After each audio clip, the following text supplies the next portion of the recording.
காலையில் இட்லி பத்தல, அதுக்கு தகுந்த மாதிரி இப்போ மதியானம் சாப்பாடு நிறைய நான் எப்படி சாப்பிட்றேன். இந்த மாதிரி என் பக்கத்தில் யாராவது சாப்பிட்டீங்களா? நான் சாப்பிட்றேன்.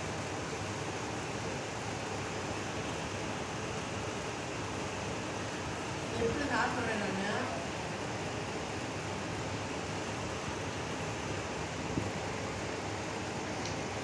2 பார்சல் தான் வாங்கினேன்.